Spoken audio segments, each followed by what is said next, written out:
welcome to this PCST morning workshop. My name is Alessandra Fornetti, and I am Executive Director of the 10 Program on Sustainability of Venice International University in Venice, Italy, and I am the coordinator of Quest project.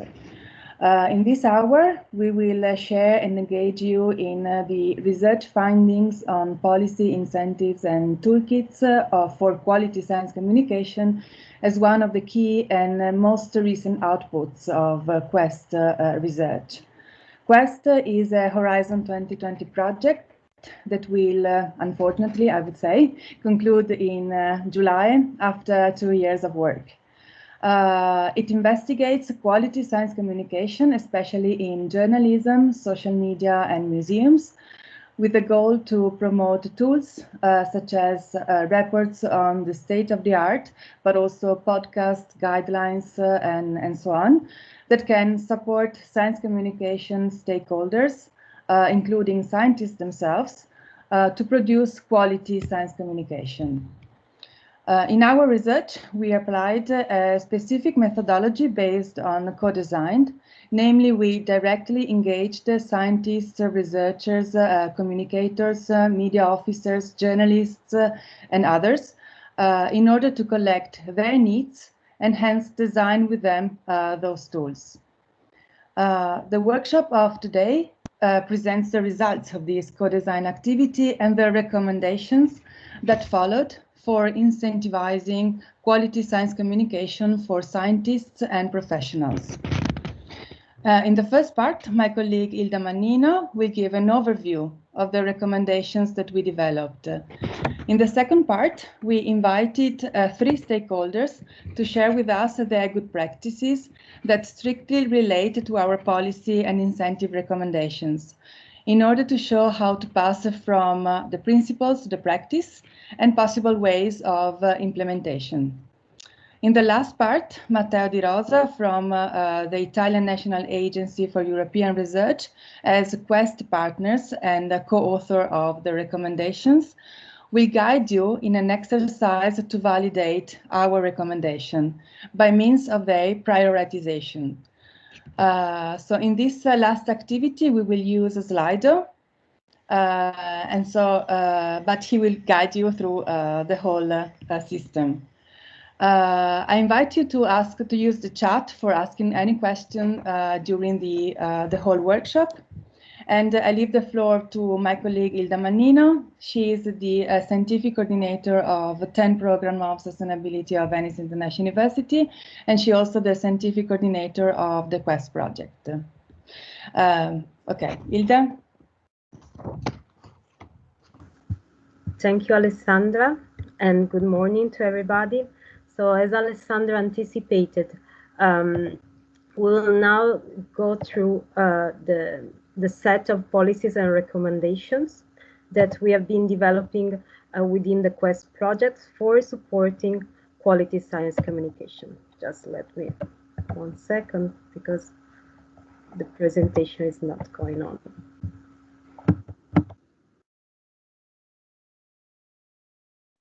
Sorry for this technical issue. Okay.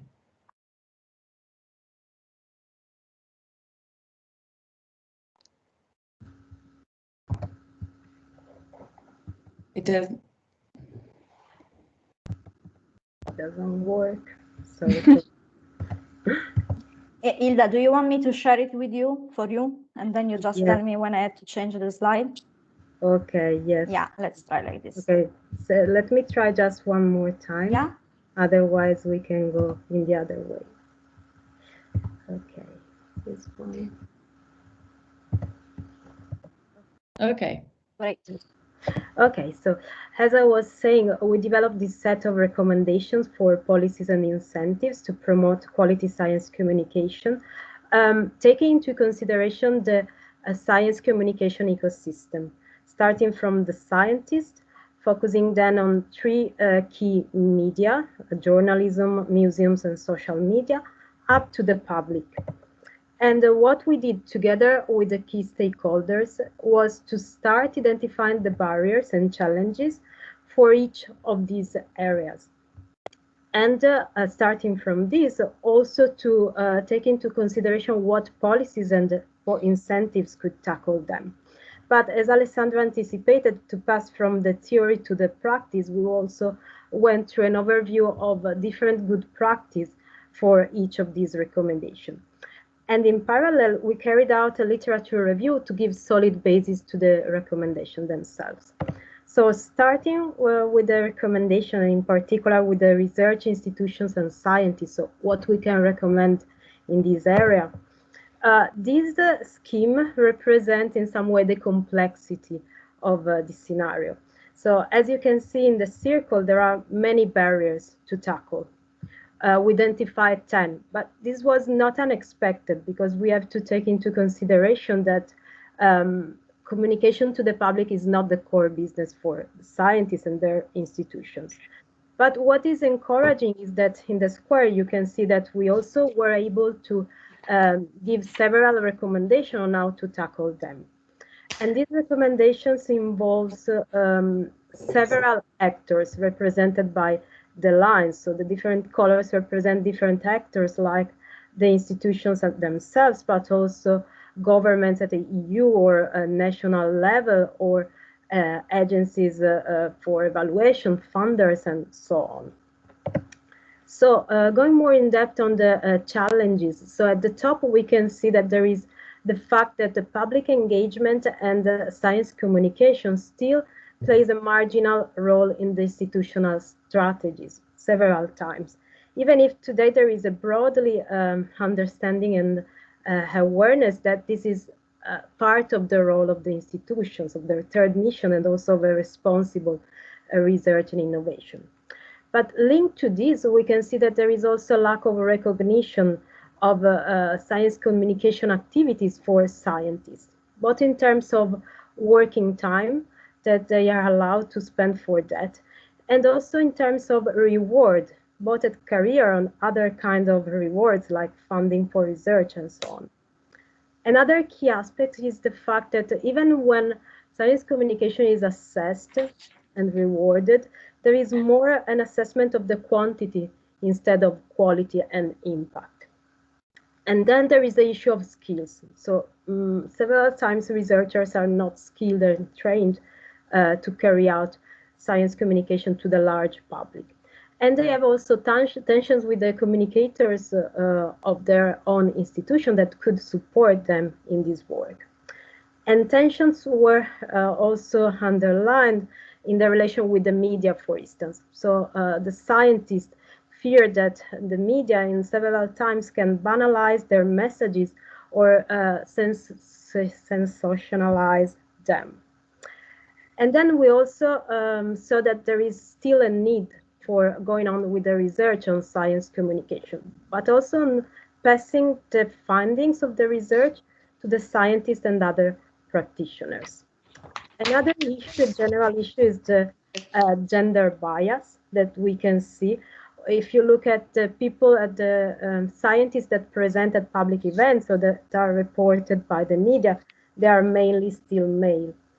And the last 2 points that are really linked to the relation with the public, what we notice is that there is still a lack of science literacy of the public. So the science literacy has not reached the level that also the European Union has as target. And then last but not least, there is still an issue of trust in science and scientists by the public. So, but to pass to the encouraging part, if my presentation allows, we also identified several possible solutions to this. So sorry again, I'm stuck again.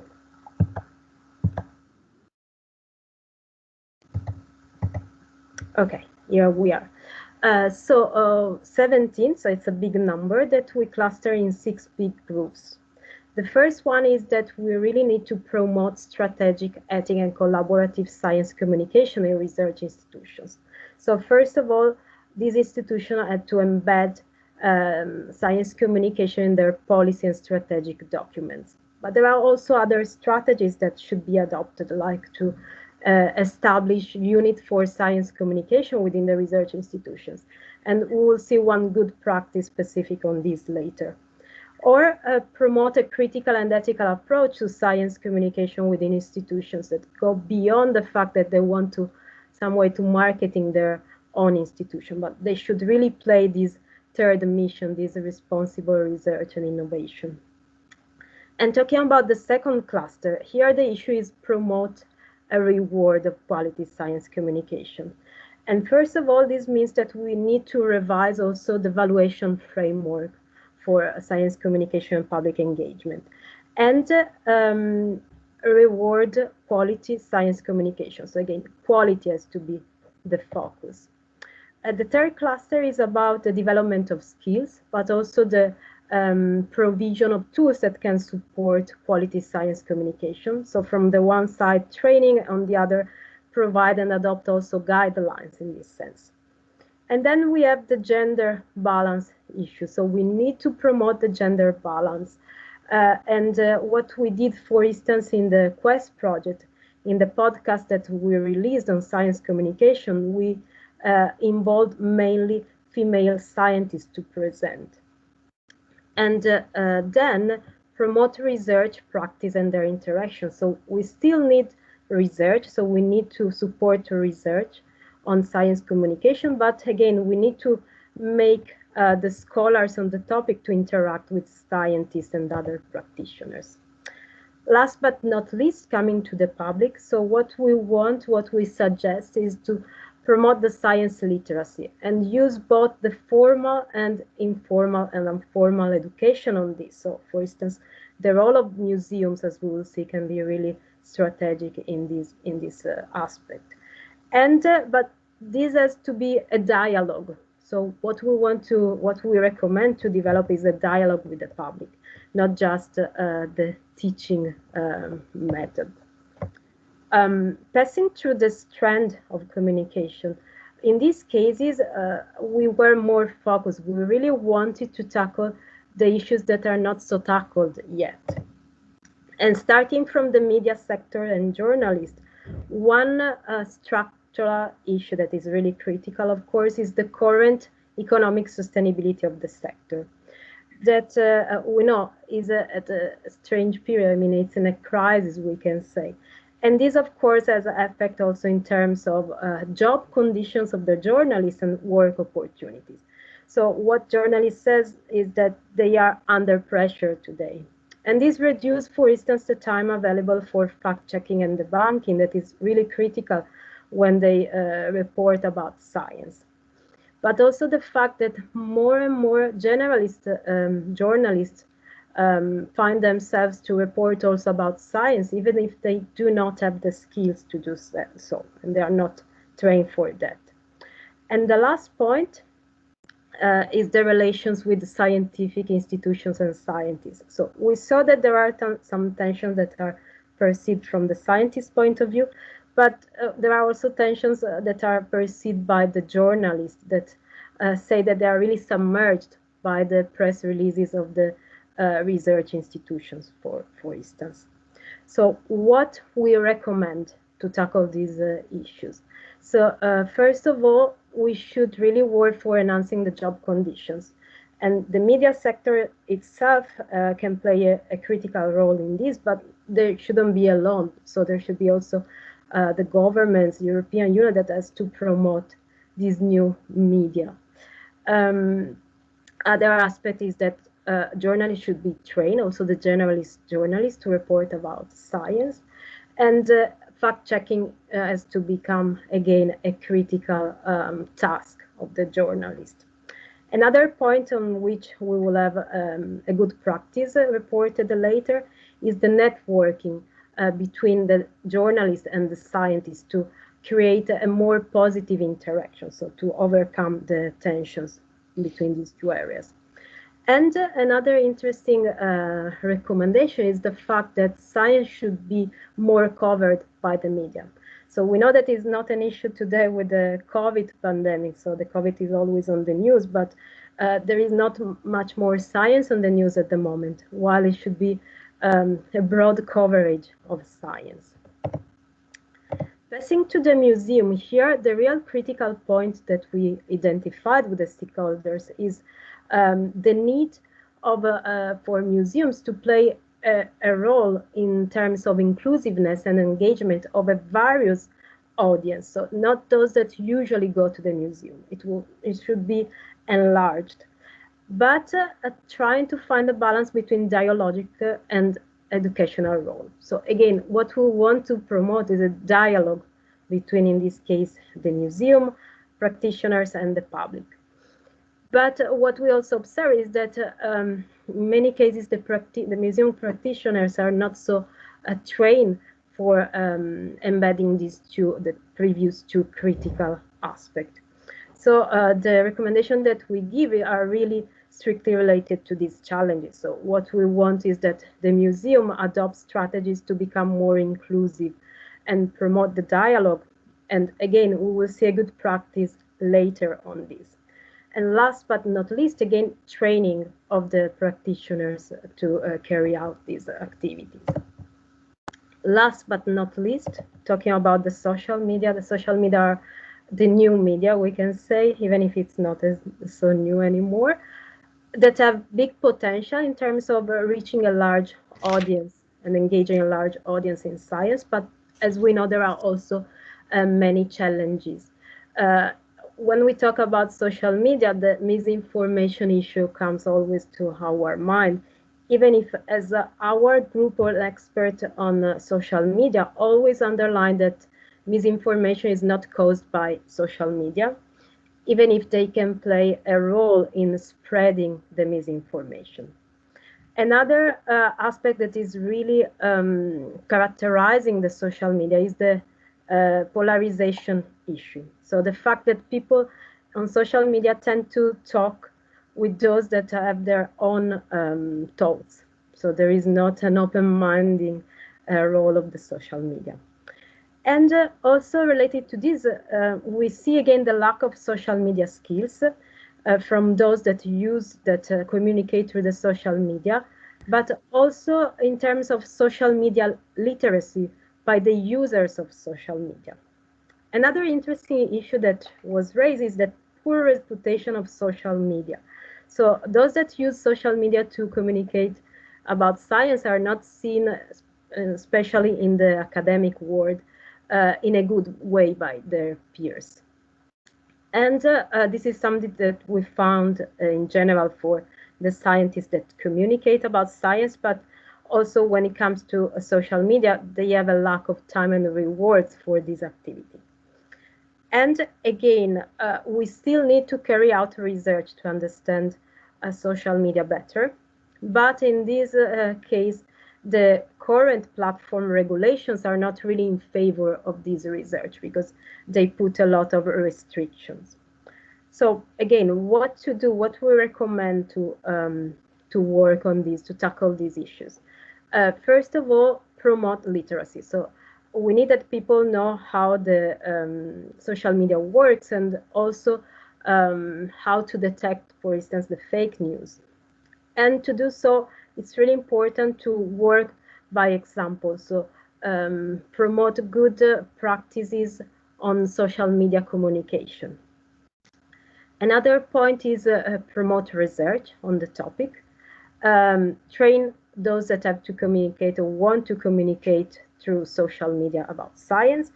And last but not least, also promote a new business models so that there is also an economic reward for those that communicate well through social media.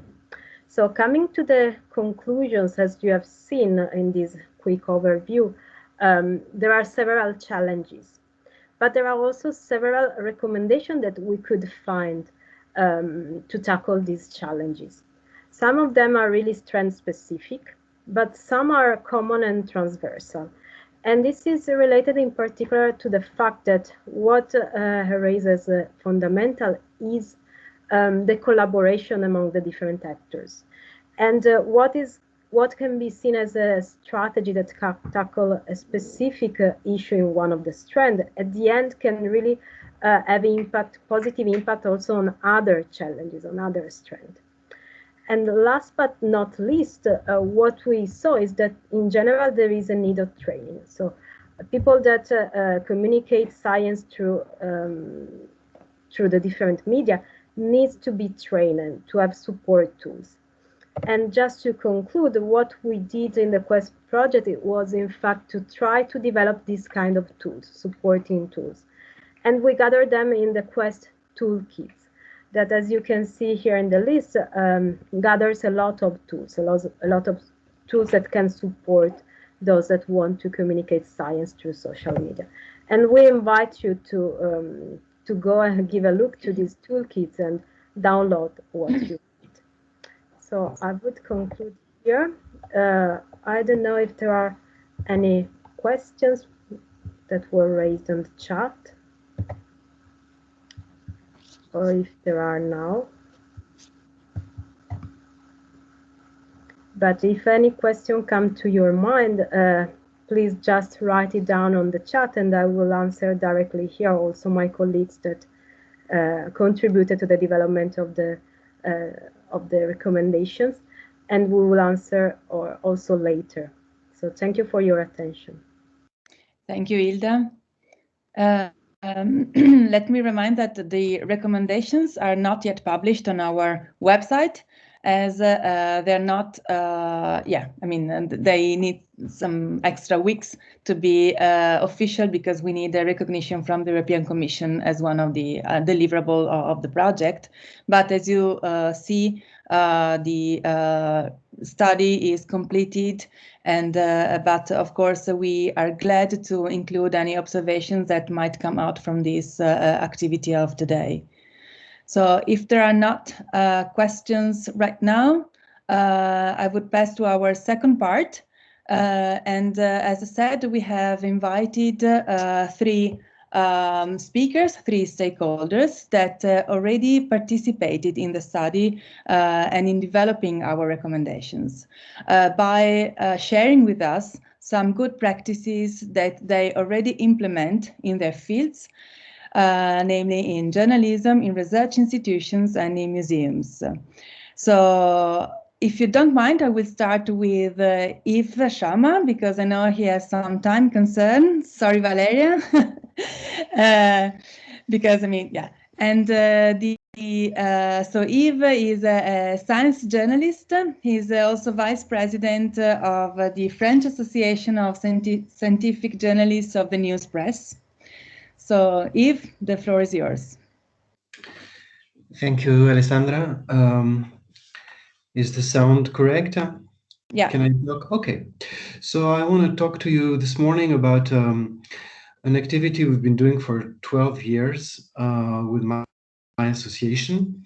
And it is an exchange that takes place every year between journalists, science journalists, and researchers. So what we organize is that each year, more or less 20 journalists will go and spend a week in a laboratory and somehow play scientists, while at the same time, 20 scientists go into various newsrooms, from television to print media, and they will become journalists there for a week. It's a kind of internship somehow. And we found that this helps very much both professions understand the difficulties and the general context of the other profession. For example, when scientists go into newsrooms, they realize they have to write a story in 6 or 7 hours because it has to be on air very soon. And they realize it's not always obvious to find the right person to talk to. It's not obvious to get all the context that you need. And also they will be criticized by their peers. For example, they will write a story and their editor will say, your title is too weak, please find a more sexy title. And then they will realize that it's not so easy to find a title that suits everyone. So this kind of very concrete experience is very helpful. And conversely, when journalists go into labs, they realize some of the concrete issues. For example, I went into a biology lab when I did this, and I had to screen 250 different yeasts and see how they reacted to a chemical. This was a toxicology experiment. And you had to say which one was normal and which one was not normal. And that's sometimes pretty hard to tell. And so, you know, you understand the difficulties. Of course, so let me add a few comments about this. This has to be done properly. The main problem is that very often journalists and scientists, when the journalists go into scientific labs, they think they are reporting, or they tend to think they are reporting. And you must make very clear that that is not what we're trying to do. We're trying to live the life of a scientist. So we're not here to write stories. We're here to actually, you know, understand the context. So that's very important. And it's also important that all this takes some thinking. When a scientist goes to a newsroom, the newsroom have to find stories for him to write. He has to go to the meetings where the subjects are decided. So you can't just improvise this. If you want it to be a success, both the newsrooms and the laboratories have to think about it before and try and make it as good as possible. One of the problems here is that there are many more laboratories than newsrooms. We are limited by the number of newsrooms in the country, basically, that will accept scientists. We've never managed to go above 20. And, you know, 20 is already not so bad. So that's the main things I wanted to describe. I will say as a comment that this has been going on for 12 years with Ministry of Research funding. So there's a big effort by our association to organize it, but the funding comes from the ministry, and the ministry has always funded us from the start, and they're very happy with the way this initiative is going. Of course, every year we give them a handbook describing everything that's been done and the stories that have been written by the scientists and the reports that the journalists have written about their labs. But yeah, and it's important also to note that we've always filled all the slots that we've opened. So there is no fatigue of this activity. Journalists always want to return to scientific labs, and we always find researchers, new researchers who want to come into newsrooms. So maybe I'll stop here and say that maybe one small limitation of this exercise is that we reach the scientists that are the most interested in science communication in the first place. The scientists who are not interested in that and who don't like journalists, they will not register for this activity, so we don't get to reach them. But still, I think it's very positive. Thank you, Yves. I think you really point out some very interesting and key issues. I mean, for example, this last thing that you said, that not all scientists want to be science communicators. I mean, it's totally normal. And, you know, I mean, it's not that all scientists have to be science communicators.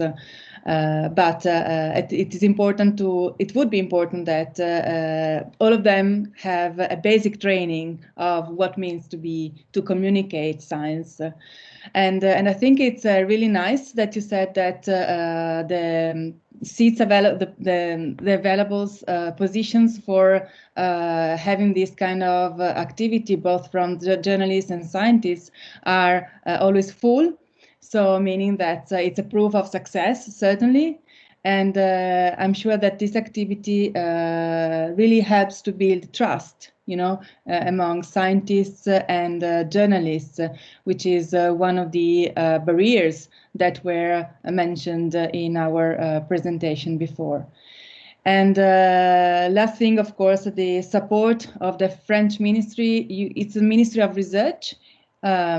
It's certainly a good proof that this is something that it's needed at a government level and national level, so for the benefit of the whole society. So I'm sure this is a good practice and certainly an example of that all countries can, follow. And so thank you again for your presentation and for being with us. I don't know if there are questions now, or we can wait until the end of the this second part. So I would like now to thank you. I would like to invite Valeria delle Cave. So nice to see you again, Valeria, although on a screen and not in person, as we did last time that we met. Valeria is she's part of the she comes from the IIT, which is the Italian Institute of Technology, where she's part of the Communication and External Relations Directorate. And in particular, she's in charge of the IIT's Foreign Press Office and of the communication activities related to competitive research projects. And I think you will tell us something on a good practice related to this particular task that you have. Yes, thanks Alessandra and Ilda for inviting me here today. And it was also a pleasure to be involved in Quest with our researchers, since we took part in a seminar with you. So I would like to show a few slides in order to give an idea of what we are going, what we're doing in IIT. I'm going to share.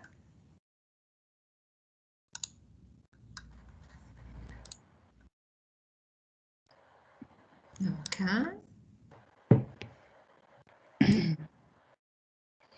So in IIT, we have dedicated activities, as you already told, to the communication of competitive project. Some years ago, we decided that a communication unit was useful for giving support to research groups and PIs to communicate their project.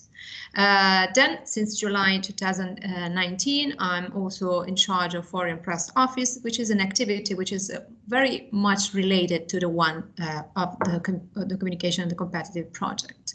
So in IIT, we try to give support to researcher in project during whole project life cycle. Okay. So in particular, what we do in communication. We, first of all, are part of the team. We are part of the research team. So we collaborate with PI in order to write the proposal before the submission of research project. So we try to think with them what is doable in that project, what is more comfortable for them to do during the project. Then after the approval, we realize the communication plan. That means that we prepare the website, the press releases, we try to involve them in public events, in video, we promote social media activity. So we support step by step. But more important also is that we take part in the reporting part of the project. So we are part of the team also during the evaluation. So in the kickoff meeting, in the periodic reports, and also in the review meetings with reviewers. This means that communication has a value, an intrinsic value within the project. If you are doing well, European Commission is going to say to you, you are doing well. So this is an intrinsic value that our researchers are acknowledging. So,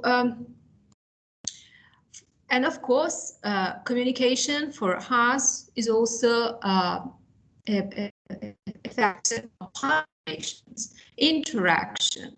I'm part of the team. I am the contact and the reference point for journalists, as Yves Sciama told, not all researchers feel comfortable in being involved directly with journalists. So I can be the inner point, you know, the point in the middle to get the connection easier. But then we can coordinate with all partners, try to involve them. So other researchers and other institutions are involved in communication. And what is also important is that we have an interaction with the press offices of founding bodies for common activities. ERC is one example, but then we also have important relation with foundation in Italy like ARC, Cariplo, Teleton. So it's really, really important to be there, be part of the team and interact with all the stakeholders involved in the project. And as you also said, we promote the culture of communication. With younger researchers, we try to be a sort of coach, you know, so to try to push them in communication. Also to make them practices writing down their own story. We had a special section in our magazine, which is called International Talks, where young researchers practice in writing about themselves, about their life experience as researchers, and of course also about their research topics. This is a way to start to understand what communication is, what are the language they have to use, and also the main subject they may focus on. We also promote to young researchers, in particular to women researchers, to act as role models. We recently also accepted to be involved in No Woman, No Panel initiative. So in order to sensibilize our researcher to be, you know, a gender, to cope with the gender issues, to gender equality. Apart from this, we also train scientists with dedicated workshop. The dedicated workshop on science communication in media relations, also involving journalists interacting with them in public speaking, and also in understanding how social media works. Also, because of the promotion culture of communication, we try to reflect on what communication is. And recently, we also support a young student, Beatrice Allegri, at CISA for a master thesis dedicated to the multicultural communication of European project. And of course, as I told you, also Quest project was really important for us to involve PIs in trying to think about communication and what communication is. So these are some slides that I wanted to present you. If you have questions, if you want more information, I'm here to reply. Thank you very much, Valeria. We are very happy to have you involved in Quest since the very beginning of the project, as the IIT is one of our stakeholders.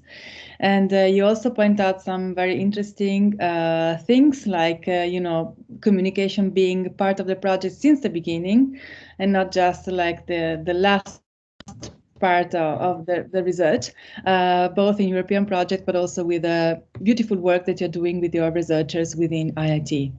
So thank you for your for bringing your good practice here. And I would like to pass the floor now to our third guest. She's Suzana Filipecki Martins from Sparks Project. Suzana, are you here? I saw you before, so. Yes, I'm here. Sorry, little technical. I am a Zoom person through and through, so if I have some issues here, please be kind to me. I'm gonna start trying to share my screen now. Let's see, fingers crossed that it works. Yes, Suzana will share with us her good practice in the fields of museums. And do you now see my presentation? Yes. Okay, hopefully no problems here, but please be kind. So yeah, good morning, everyone. My name is Suzana. I was one of the Sparks project manager. I wanted to thank Claudia and the Quest team for inviting me to speak of this project. a project that, although it finished like in 2018, if I'm not mistaken, is still very dear to me. And specifically, I'm going to be focusing on the activities developed and implemented as part of the project. So a couple of like quick introduction to the project here. Sparks was a 3-year-long EU-funded project. It aimed to raise awareness and to promote the concept of responsible research and innovation. It was led by AJSPI, the European Network of Science Centers and Museums, and engaged 33 organizations and 29 countries, and through more than 240 events, engaged close to 9,000 participants of the activity. So how did the project promoted, engaged with the concept of RI? It took a shape of an awareness-raising campaign that invited key stakeholders, including citizens, to question, experiment, and play with science in a way that makes it relevant to today's society. It did so through the topic of technology shifts in health and medicine, a topic that addresses key societal challenges and touches the life of millions of citizens. So what was Sparks? How shape did it take? Sparks presented a traveling exhibition called Beyond the Lab. The exhibition presented the stories of ordinary citizens that engage with science in health more specifically. And each country where the exhibition was presented was put together by what we call local organizers. And these local organizers also adapted the exhibition to their local context, presenting what we call a local story. In parallel, local organizers also adapted and put together participatory activities. They had to organize like one reverse science cafe, 6 science espressos, and choose between like a scenario workshop, an incubation workshop, and a pop-up science shop as a optional activity. I won't go through the details of what this what these activities are. I'll give you links to where you find like descriptions, how to, everything. So this approach combined a more traditional form as an exhibition and put together parallel to that, introduced dialogue-based activities. So it presented different levels of engagement or for different publics and with different outcomes. Even if we look into the different formats presented as part of Sparks, we understand that dialogue activities are not all the same. They vary quite a bit. There is a lot of levels of engagement, time needs, outcomes, and so on. So of course, it's paramount to understand who are you talking to, for what, like what is your purpose to talking to them, to define how you are able to create a dialogue. Mm-hmm. This is not to say that like because you understand the why and the how that things will go like a piece of cake, that everything will go smooth, right? And like even Sparks that had this big backing and had a lot of like very experienced partners involved, we encountered a lot of difficulties, right? We had very varied group of local organizers. They had experienced science museums, but also like science centers that were not accustomed to engage with an older public, right? The key audience for the project was above 12 years old. So a lot of the science centers that were our partners, that were engaging locally, they cater to younger kids, right? And we also had partners that maybe had experience with like dialogue formats like science shops, but they weren't experienced with exhibitions.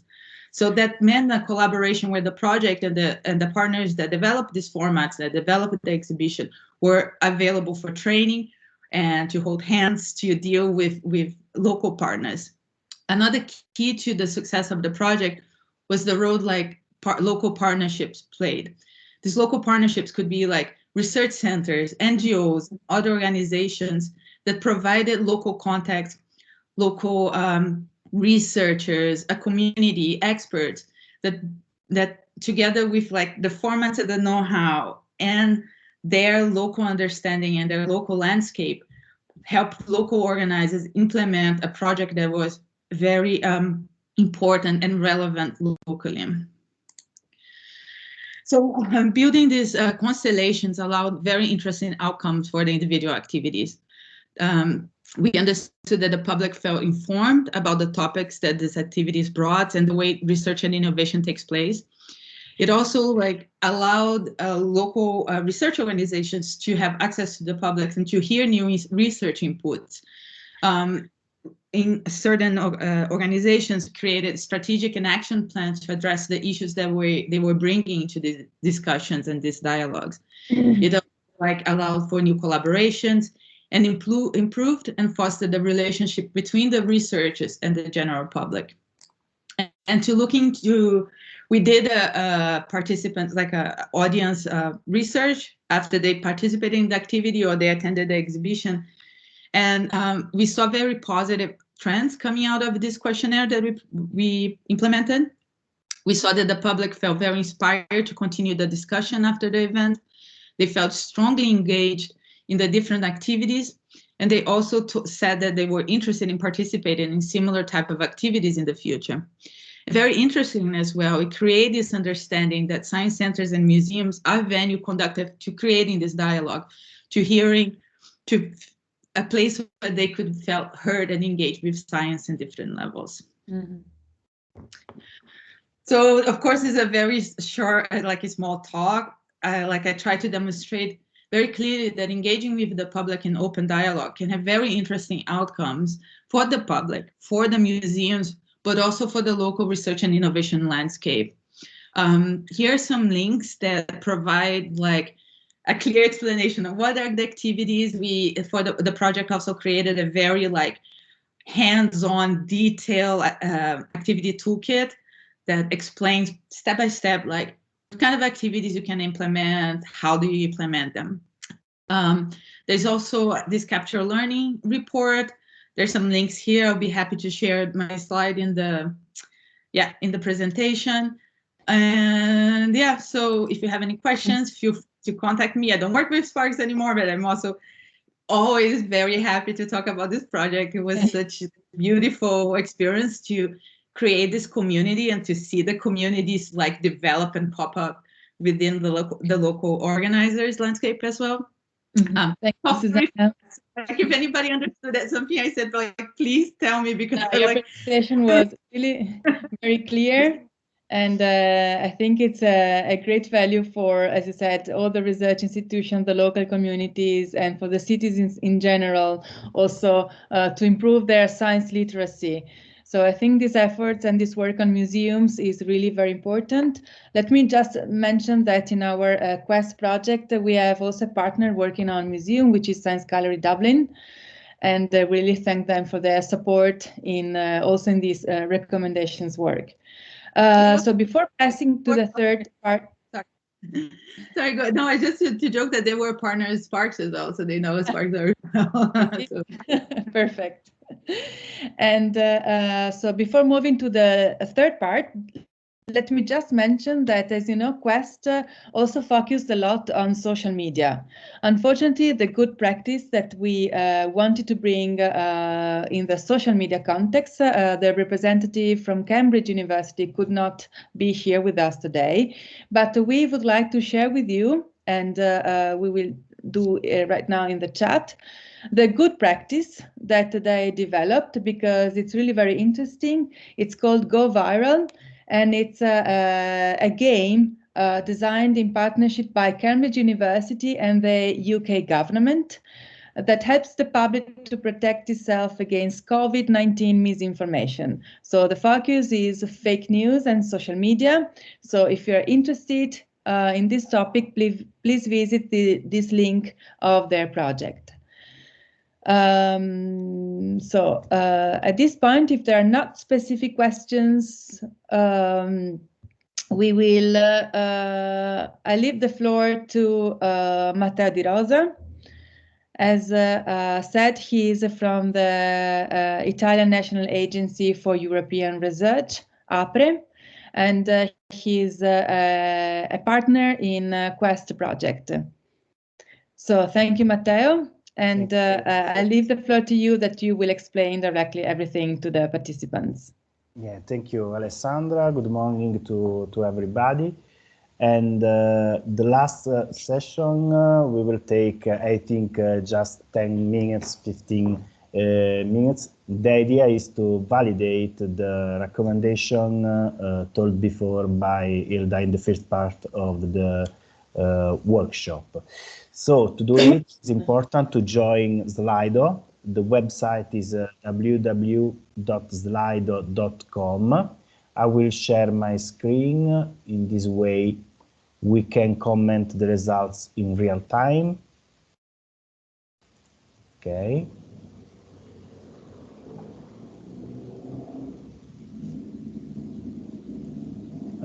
Can I have a feedback? Do you see the screen? Yes. Oh, perfect. So, Matteo, I just wrote the code to join the session on Slido in the chat, but just to mention, the code is Quest. Yeah. Quest. Great. Without hashtag, maybe. So, the tool is Slido. It's sufficient to go www.slido.com by phone or by laptop. It's different. And the first question is to order, on the basis of your experience, the recommendation regarding the research institution and scientist. We clusterize the recommendations because they are more than 5 recommendations.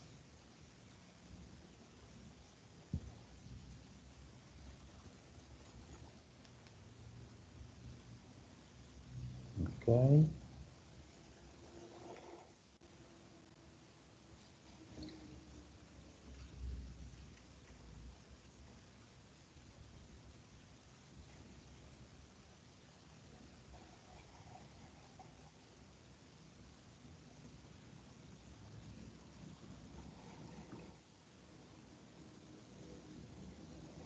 I will give you some minutes because it's complicated to rank everything.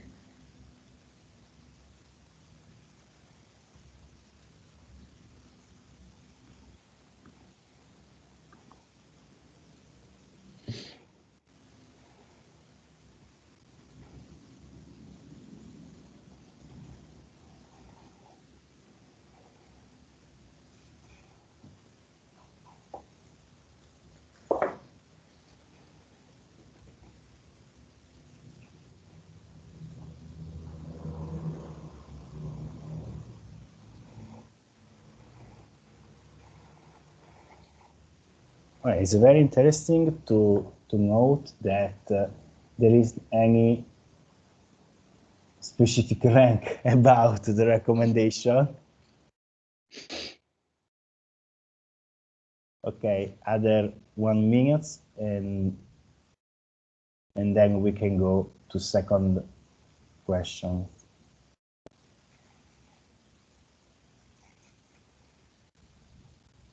Okay, perfect. Claudia, can jump to second list of recommendation regarding the media sector and the journalists. In this case, the recommendation are 5, and the exercise is the same, and I will give you other 2-3 minutes.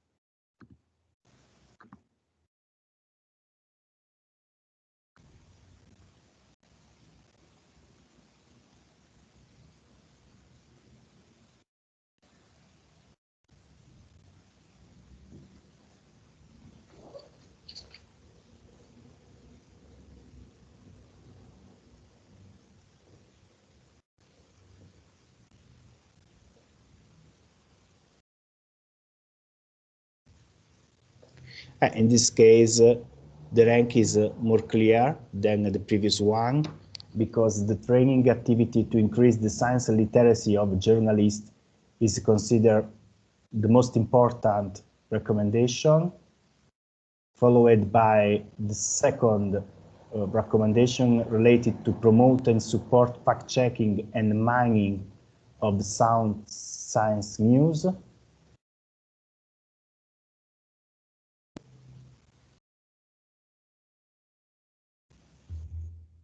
Related to this recommendation in the deliverable, there will be also a very interesting case study related to Die Spiegel that has a specific team for the fact-checking. Now is the okay. Thank you, Claudia. Can you go to third? Is related to following recommendation regarding museum. There are just 3 recommendations, so in this case it's more simple to vote, to rank.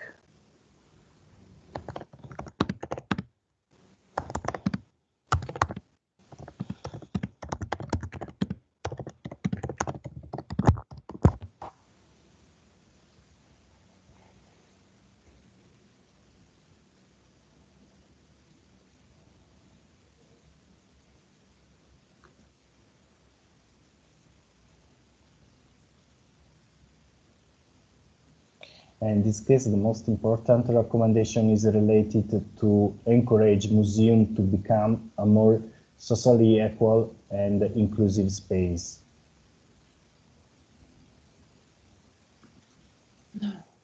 But also to promote the dialogic approach in the museum in line with their education rule.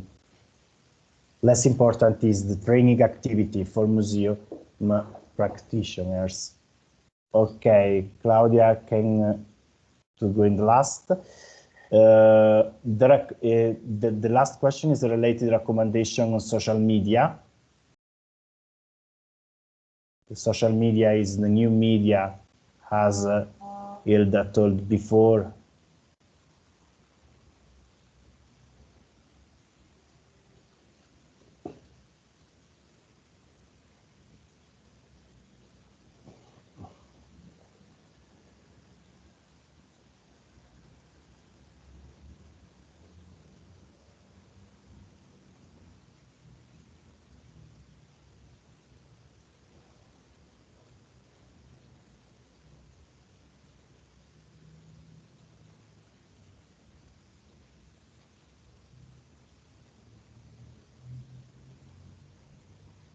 Yeah, the most important are the recommendation number 3, related to quality of science communication through social media, and also the recommendation number 4, training and support scientists involved in science communication on social media. Spread, yes. They are the most important.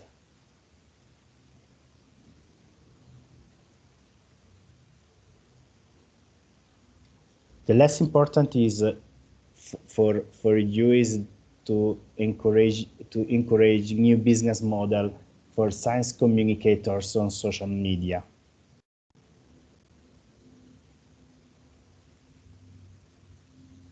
Okay. Thank you, Claudia. Thank you to participants that spend your time to reply this questionnaire. For us is very important, because in this way we have also a rank about the recommendation. I don't know if Ilda, Alessandra, do you want to comment these results? Yes, I also think they are really interesting. So in one sense, I would say that they really validate that we were able to find with the stakeholders, of course, a recommendation that really reflect the areas of intervention, but is also encouraging again, because in some way we already produced something in Quest that answer to what is recommended also by the audience of this workshop. In particular, if we think about the journalism, what you can find, the toolkits are, for instance, the explainers of science to journalists that can help to train them and to be able to work with these news. Or also the in Quest tool for journalists. Again, it's a way to support them in producing interesting news on media and in general all the toolkits. So again, this in some way shows that we are going in the right direction. We are happy to have contributed to this. And if I can, I would also to thank the other contributors to the policy recommendation in our team. So I see that Enrico Costa is also here, and Roberta Villa that couldn't join today. So as Alessandra said, this is not available yet, but it will be soon. And we hope, again, that can be of support for the different stakeholders, because as said, and also as showed by the good practices, it's really important, the collaboration, the action of all of the stakeholders. So from the governments, like in the French case, where they fund this initiative, and by the journalists that put it in practice, or the museums and the public also. So it's really the collaboration, I think, is the first aspect that is important to tackle the challenges that we have in the sector.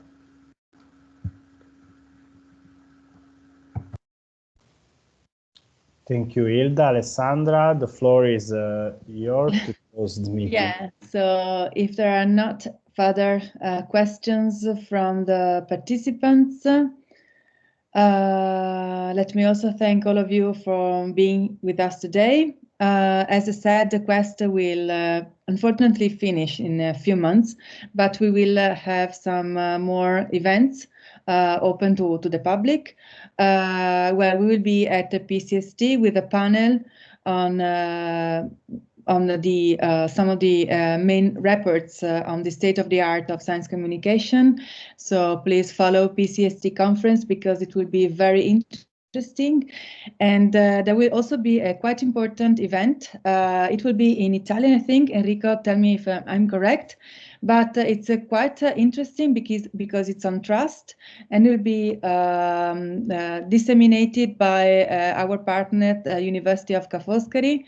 And it will be online on Thursday, which is on the 20th of May. It will be in English. Great.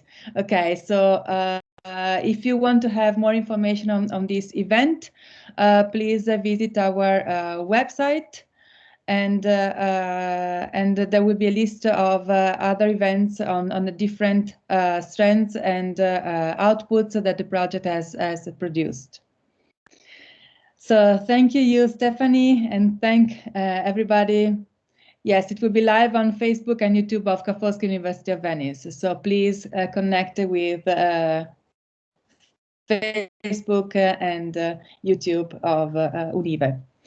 So thank you again to everyone. Thank you, and enjoy the rest of PCST events. Bye. Bye. Thank you. Thank you. Bye. Bye. Bye. Thank you. Bye.